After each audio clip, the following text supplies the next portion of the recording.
I know in our community, we still have virtual support programs in addition to the in-person, and they're still going strong because it's hard sometimes to get to a place, especially if you're back to work, back to your family, just to stop what you're doing, drive somewhere where you can just tune into the computer like we're doing now and get education. So that's one way is to help individuals that may not have a lot of social support, is to link into some virtual programming. Also, there are some apps that are out there, also some peer networks that are available where they do like phone calls and check in as well.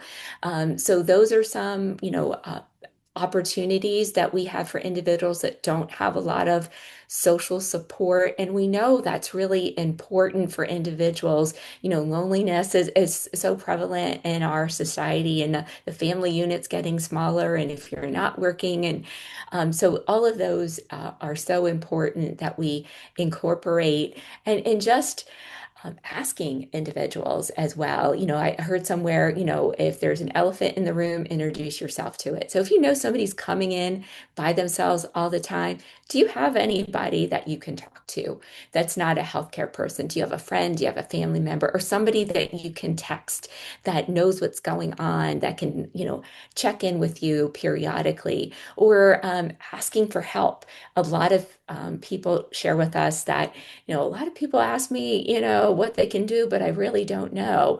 And sometimes it's giving somebody a job. We all say, oh, let me know how I can help. But perhaps it's saying, you know what, Darcy, if you could go to the grocery store for me, that would be really helpful. Or if you could pick up, my medication, that would be really helpful, and not be afraid to ask. And sometimes you have to um, phrase it in such a way, how good it feels when you're helping somebody, let them help you because it's going to make them feel good and it's going to help you too. So sometimes you have to help people accept that assistance. That's really hard to do for all of us. So I think having that, and I mentioned before, just the, peer networking is really important as well, because there's groups where individuals have completed treatment for cancer, but they want to help others on their journey as well. And this is a really great way to give back, is having another person that can say, you know what, I've been there.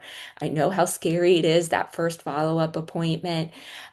This is where you can go if you need, a wig, or where you need like a lymphedema sleeve. I found really helpful advice here.